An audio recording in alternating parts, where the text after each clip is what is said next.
Should your equity allocation change as you age in retirement? So today I'm going to show what I do, give some definitions, some things to consider in making this decision for you. It's a pretty big one. It affects your chances of success, whatever that may be. You know, a legacy, running out of money. Asset allocation is a big deal. Asset allocation is, you know, are you 60-40, 50-50, 80-20, whatever it may be, and how did you get there? Okay, why did you come up with that mix? So again, this is important. Wall Street has its opinion. You can read magazines, you can read books, you can listen to advisors. Everybody's got an opinion on what your asset allocation should be. What does Joe do? Okay, we're going to talk about that and why. Because I have to live with those decisions, and my background being in engineering, I'd like it to not be a rule of thumb, but rather a formula. So let's see. Okay, let's move on. So my current allocation is 83-17. 83% equities, no individual stocks, all funds. 17% fixed. Most of that is in a money market fund, just to be honest. And I've used to do all kinds of things with my fixed, and now I'm going for simplicity, okay? Probably losing a little bit for that, but I've decided simple is better for me at this time. I'm going to get to why a little later on why I'm 83-17. So typically what you hear is 60-40. And, you know, that's been back tested using a flat, you know, like a 4% withdrawal adjusted for inflation. You back test that over the last 40 years, 60-40, somewhere between 50 and 70 equities. So 60-40 is right in the middle. There you go. There's your rule of thumb.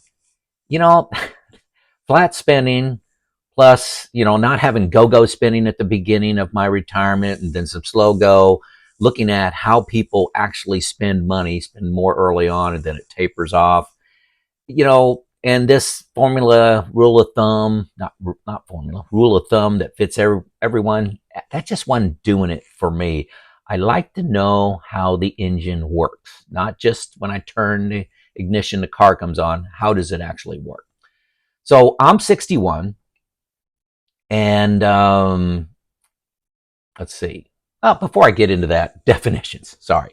There's something called a glide path. This is a traditional glide path is as you age, you may go from 60-40 down to 50-50, down to 40-60 on some glide path where you reduce more and more risk. You go more and more fixed as you age, okay? That's traditional. Lower stocks, higher fixed. As you know, because you know you're older, you're not watching the market as much. I'll talk about some of those reasons, but that's a traditional glide path. Now, there's also reverse glide path, and that is you start with you know, retirement with a lower lower equity. Sorry, I'm getting tripped up in terms here. A lower equity performance or allocation, and then you adjust that up. So you may start out with 50-50, and I'll talk about why, what you may consider. And then as you age to 65, 75, 85, you may go from 50% equities to 60 to 70 to 80 to 90. What would you use to decide? Okay, so that's what we're going to get into in just a second. So first of all, my name is Joe. I've made 932 videos. This is number 932. And I've got 89,000 subscribers, and I'm on this mission to try to get to 100,000. And I need your help. I got about 40% of the people that watch my content are subscribers. And I'm just doing a push here at the end of the year. Maybe you can help me out. If this is your first or second video, don't worry about it. But if you're a regular watcher, 3 or more videos, give me a subscribe. I'm just trying to climb a little mountain here and get a little accomplishment. So I appreciate your efforts there. I'm sorry to beg for help. Okay, so my plan is I didn't just come up with some rule of thumb like 60-40. I wanted, right now I have 10 years of expenses that I need from my investments. I got that in fixed. So I got Social Security coming up when I turn 70 or 69, kind of working on those dates. I got a pension it's a small pension, $16,000 a year. And I also have some deferred comp that ends in 4 more years. So there's a lot of income changes going on. I also got YouTube income, and I modeled that going 3 more years. Not sure why I picked three, but I'm planning on keeping videos going indefinitely, but I modeled it three. And so there's a lot of changes going on. But so that 10 years of expenses, that number is going to change. I expect that number to go down, the dollar value of that number. Say it's $500,000 right now. That number may go down to $400,000 that I have in my bucket one fixed allocation, because I got this income stream of Social Security coming on when I'm, say, 70. Does that make sense? So I'm always looking at 10 years of expenses that I need from my investments. And that's all, added to income to come up with my expenses. Hopefully that makes sense. Okay. Why 10 years? That means a market downturn. I can handle that, pretty easily. It won't force me to sell stocks. And probably worse than that is, I had a word there that I shouldn't use on video. I don't have to waste one of my go-go years because the market is down. The market goes down 30%. You're naturally going to want to draw down some of your expenses, but I don't want it to draw down my experiential expenses, like the experiences I'm creating by going on a Panama Canal cruise or going to Glacier National Park, going on a river cruise or whatever I happen to have on that plan. I don't want to delay that. So this 10 years is a nice buffer that will prevent me from making decisions that reduce experiences, especially in my go-go years when my wife and I are both healthy. I mentioned Social Security kicks in, so I'm naturally going to draw a little less. It's simple. 10 years expenses is simple. Okay. It's very easy to create a spreadsheet on. It fits my personality. I understand it. I don't just have 60-40. Why 40? Why 40? What's that mean? I convert that to years. And when the market goes down by 30%, the first thing you're going to do if you're a retiree is calculate how many years safe you got. So I just start with that. Simpler for me. And I can live the plan without making emotional decisions. I may need to change my asset allocation going forward. Maybe when I'm 70, I can't say what I'm going to do when I'm 70, but it's going to be based on a formula like 10 years. I may go to 15 years or 12. It's not just going to be a rule of thumb for the masses. Okay. That I can promise you. So also for you Boldin users out there, and Boldin is where my plan is. Okay. That's where my documented plan is in Boldin. You go inside the money flows section. So you populate all your incomes and all your assets. And in money flows is just movement between accounts. You can go in every month or every year. You can model every year for the next 20 years. I can go in there and have a money action. I can take money out of an equity IRA and move it into a fixed portion of my IRA. Okay. So very easily I can just move it into the fixed and then I get that kind of return. So extremely easy to do inside of Boldin. And this is just yet another way.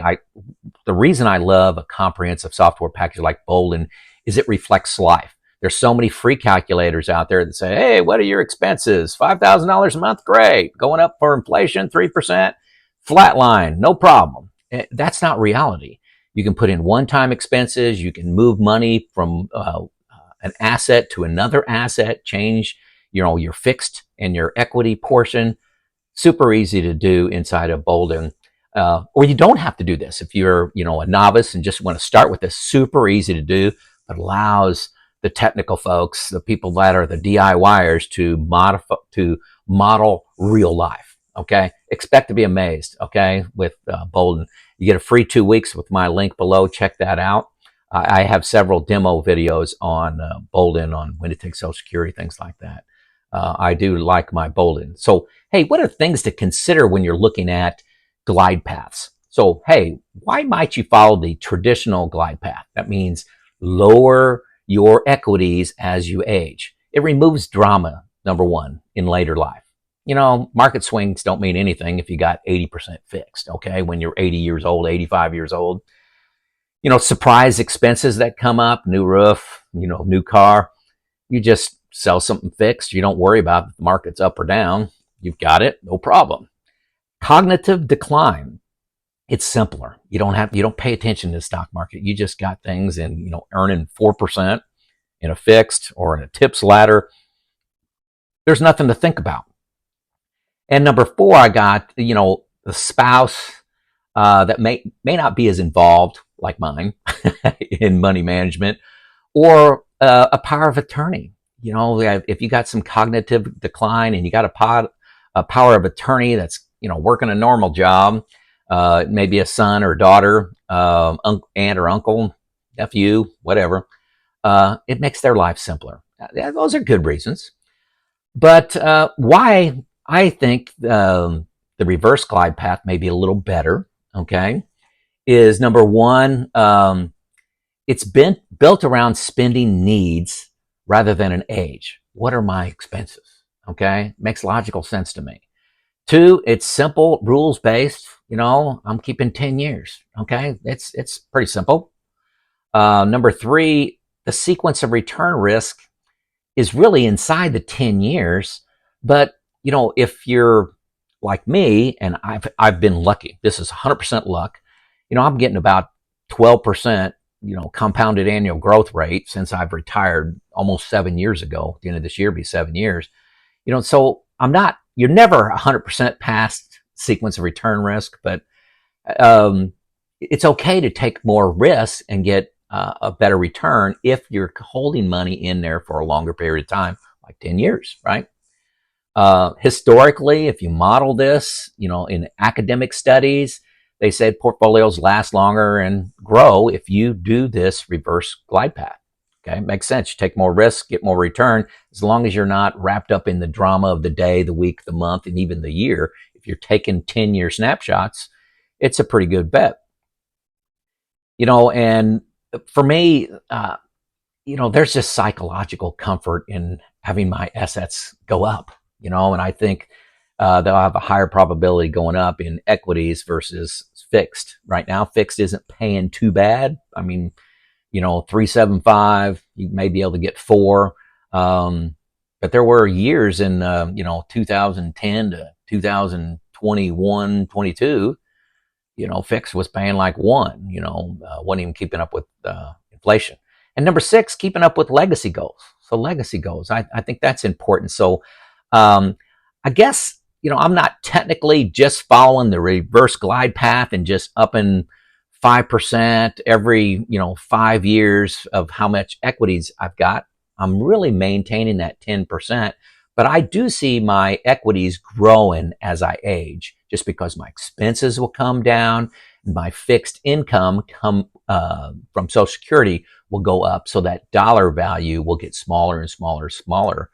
But I'm already starting out at 83.17, so maybe I'll get the 90-10, maybe I'll cap it there. But 10 years expenses is something that is really at the root of my plan for how my equities and fixed are going to change as I age. Hopefully I'm making sense to you.